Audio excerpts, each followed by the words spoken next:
लिखा हुआ कि इकाई 14 ध्वनि। लिखा हुआ कि सही विकल्प का चयन कीजिए। सही विकल्प का क्या करना है, मुझे चयन करना है। फिर कह रहा है कि पहला कि का निम्नलिखित में किस ध्वनि का तारतम्य अधिकतम है, ये बताना है। शेर की दहाड़, ठीक। फिर कह रहा है कि नदी का कलकल या मेघ गर्जन या मच्छरों की भिनभिनाहट। किसका होता है, मच्छरों की भिनभिनाहट, ठीक। इस तरह से इसका आंसर हो गया। फिर कह रहा है कि ऐसाई पद्धति में आवृत्ति का मात्रक, ठीक। तो ऐसाई पद्धति में क्या है, सेकंड है, हर्ट्ज है, किलोग्राम है या मीटर है। किसका है, हर्ट्ज का। तो इसका आंसर लगा दें क्या, हर्ट्ज। चलिए फिर नेक्स्ट क्वेश्चन क्या कह रहा है कि हमारे पास 20 हर्ट्ज आवृत्ति से कम आवृत्ति की उत्पन्न ध्वनि कहलाती है। क्या कहलाती है, श्रव्य, कर्कश, अपश्रव्य या पराश्रव्य। कौन सी होती है, अपश्रव्य।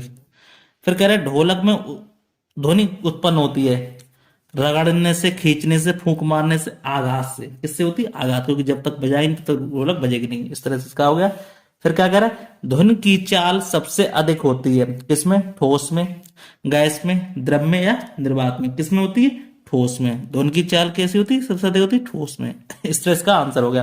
फिर कह रहा है कि स्तंभ के खा के कथनों से निम्न के मिलान के जोड़े बनाइए।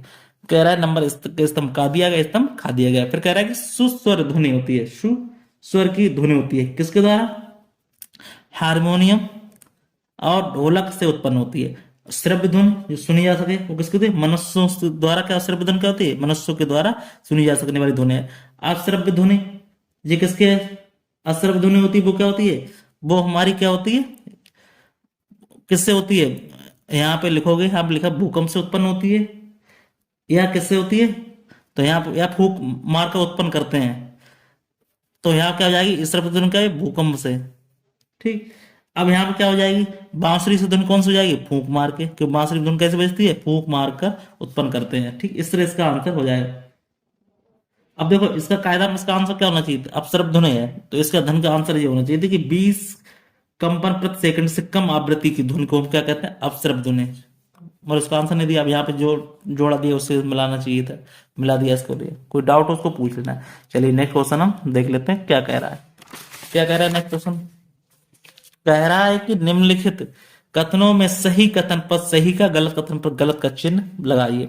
ध्वनि का वेग प्रकाश के वेग से अधिक होता है। ध्वनि का जो वेग होता है प्रकाश के वेग से अधिक होता है, ये बात बिल्कुल कैसी है, गलत है। किसका अधिक होता है, प्रकाश का। उच्च आवृत्ति वाली ध्वनि का तारतम्य अधिक होता है, ये बात बिल्कुल सत्य है। एक हर्ट्ज का अर्थ एक कंपन प्रति सेकंड होता है, ये बात भी बिल्कुल सत्य है। वीणा में वीणा में कर्कश ध्वनि उत्पन्न होती है, ये बात बिल्कुल गलत है। मधुर आती वाणी उसमें।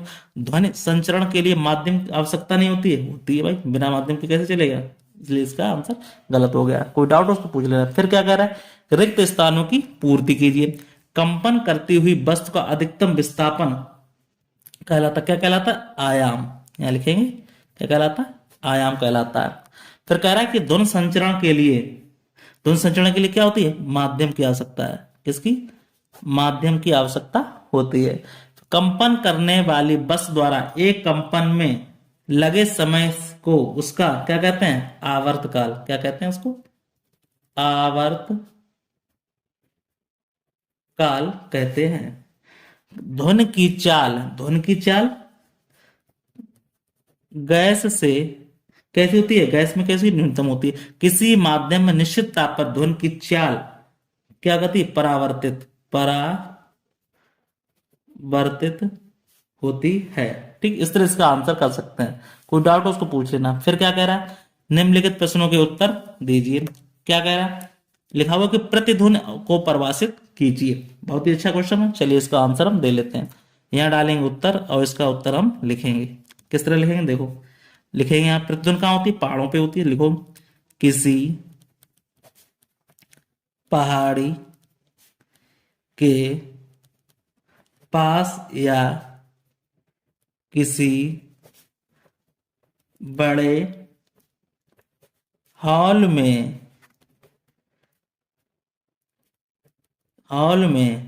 चिल्लाने पर वही वही ध्वनि वही ध्वनि दोबारा दोबारा सुनाई दोबारा सुनाई देती है देती है, इसे ही क्या कहते हैं? प्रतिध्वनि कहते हैं। प्रतिध्वनि कहा जाता है। और यहां लिख देंगे यह ध्वनि परावर्तन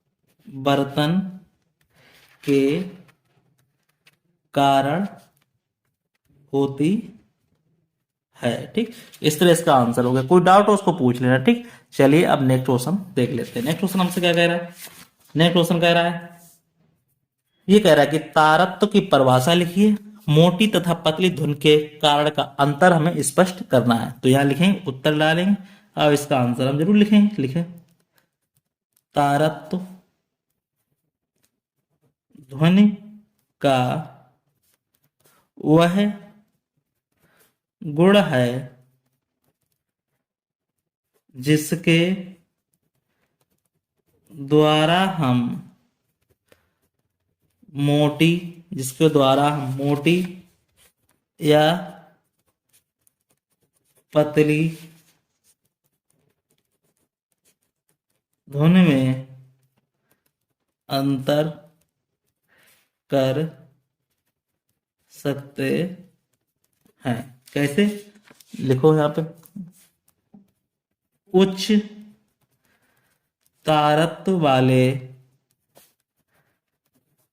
ध्वनि की आवृत्ति उच्च तथा निम्न तारत्व वाले ध्वनि की आवृत्ति कैसी होती है? निम्न होती है। धुन का तारत्व व्यक्त करता है कि ध्वनि मोटी है या पतली। ठीक, यह ध्वनि की आवृत्ति पर निर्भर करती है, जैसे बिल्ली की आवाज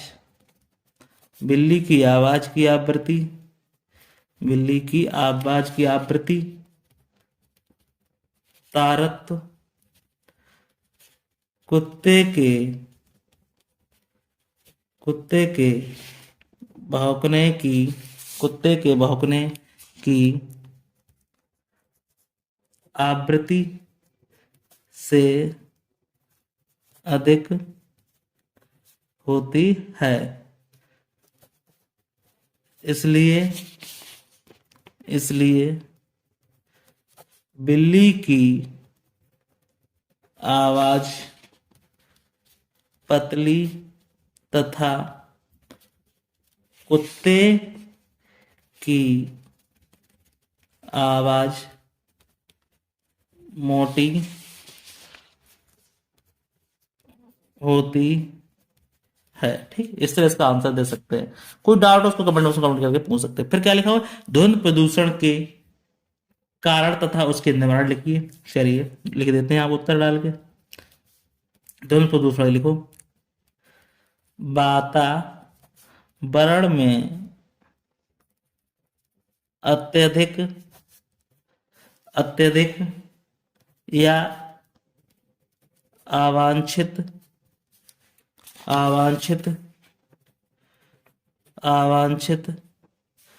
ध्वनियों का शोर ध्वनि प्रदूषण कहलाता है। वाहनों वाहनों की तीव्र ध्वनियाँ, विस्फोटक ध्वनि, विस्फोटक ध्वनि, कारखानों तथा लाउड स्पीकर आदि ध्वनि प्रदूषण के मुख्य मुख्य कारक हैं। ठीक, ध्वनि प्रदूषण को कम करने के लिए हमें वाहनों के ध्वनि प्रदूषण को कम करने के लिए वाहनों का उचित रखरखाव व कम तीव्रता वाले पेटीनुमा विस्तारकों का उपयोग करना चाहिए। ठीक, इस तरह इसका आंसर हो गया। ठीक, अब हमसे क्या कह रहा है? कह रहा है कि स्पष्ट कीजिए कि वर्षा काल में बादलों की बिजली की चमक क्यों पहले दिखाई देती है और गड़गड़ाहट बाद में क्यों सुनाई देती है। इसका भी अच्छा आंसर लिखिए, यहाँ पे उत्तर डालेंगे और उसका आंसर लिखेंगे कि हमें मालूम है कि प्रकाश की गति ध्वनि की अपेक्षा कई गुना अधिक तीव्र होती है। इस कारण हमें वर्षा काल में बादलों की बिजली की चमक बादलों की गड़गड़ाहट से पहले दिखाई देती है। ठीक, इस तरह इसका आंसर दे सकते हैं। कोई डाउट हो उसको कमेंट में कमेंट करके पूछ सकते हैं। चलिए नेक्स्ट क्वेश्चन हम क्या है उसको देख लेते हैं। नेक्स्ट क्वेश्चन से क्या कह रहा है? कह रहा है कि स्पष्ट कीजिए कि धुन किस प्रकार उत्पन्न होती है। ये भी अच्छा क्वेश्चन है, तो लिखेंगे यहाँ पे, उत्तर डालेंगे और इसका आंसर हम जरूर लिखेंगे। क्या कह रहा है? लिखेंगे वस्तुओं में ध्वनि कंपन के कारण उत्पन्न होती है। कुछ स्थितियों में कंपन आसानी से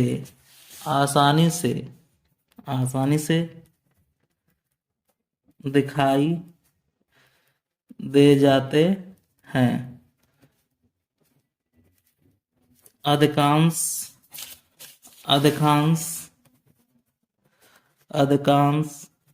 स्थितियों में हम इन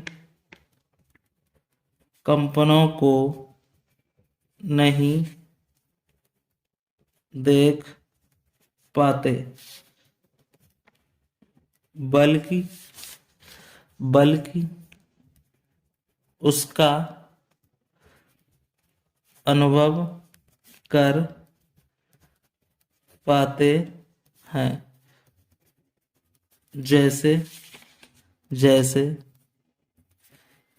विद्यालय की घंटी बजाने से उत्पन्न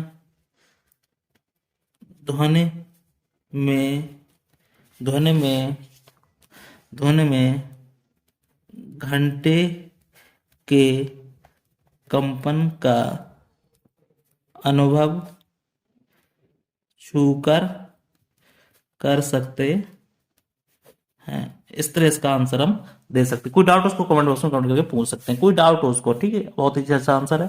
चलिए नेक्स्ट क्वेश्चन क्या कह रहा है हमसे, कह रहा है कि निम्नलिखित प्रश्नों को हल कीजिए। कह रहा है कि तीन कंपन करती हुई वस्तुएं ए बी सी डी की आवृत्ति क्रम से 256, 512 और 1024 हर्ट्ज है, तो उसके तारत को घटते क्रम में लिखिए। बहुत ही अच्छा क्वेश्चन है, चलिए लिख लेते हैं इसको। उत्तर डालेंगे यहाँ पे और इसका आंसर हम जरूर लिखेंगे। लिखो, उच्च तारत्व वाले ध्वनि की आवृत्ति उच्च तथा निम्न निम्न तारत्व वाले ध्वनि की आवृत्ति निम्न होती है। अतः यदि ए बी सी की आवृत्ति क्रमशः 256 हर्ट्ज, ठीक, फिर क्या है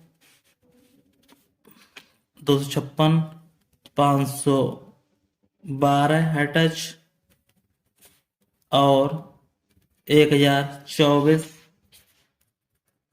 हर्ट्ज है, तो उनका तारत्व घटते क्रम में क्या होगा, सी बी और ए होगा।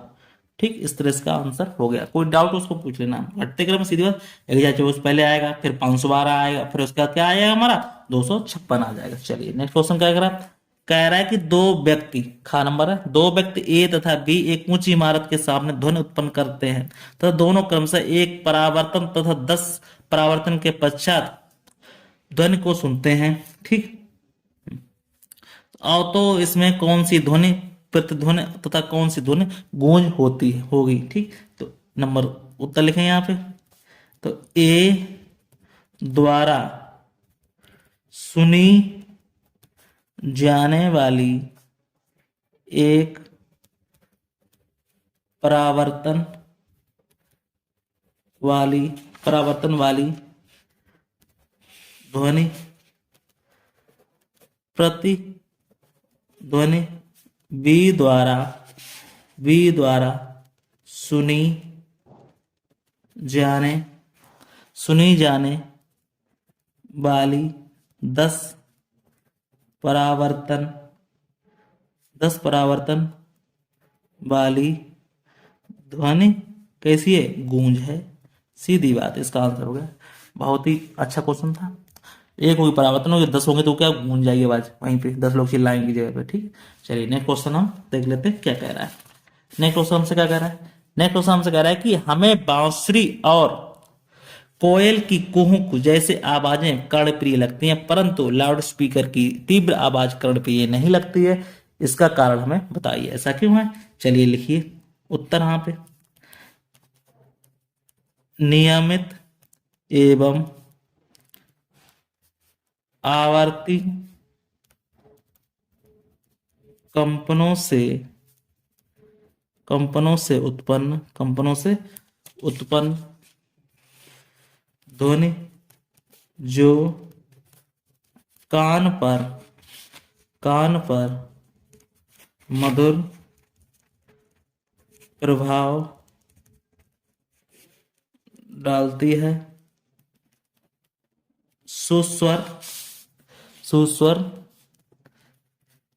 कहलाती है। कोयल की कुहुक इसी प्रकार की ध्वनि है जो हमें कर्ण प्रिय लगती है, परंतु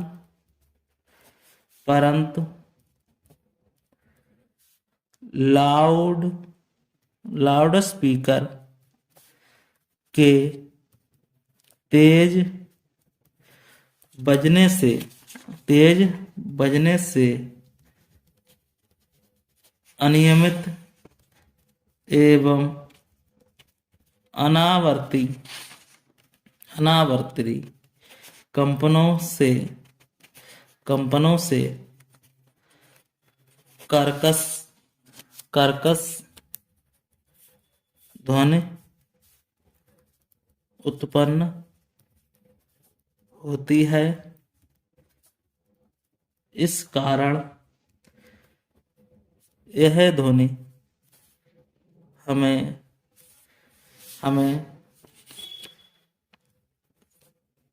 कर्णप्रिय नहीं लगती। ठीक, इस तरह इसका आंसर दे सकते हैं। कोई डाउट हो उसको कमेंट बॉक्स में कमेंट करके पूछ सकते हैं। आपको अगर ये वीडियो अच्छा लग रहा है, वीडियो को लाइक शेयर और जरूर करें। तो हमारा चैप्टर यहीं पे क्या होता है, ये दी एंड होता है। तो फिर मिलते हैं किसी नए वीडियो, तब तक के लिए धन्यवाद। आपको वीडियो अच्छा लगे वीडियो को लाइक शेयर जरूर करें। ठीक है।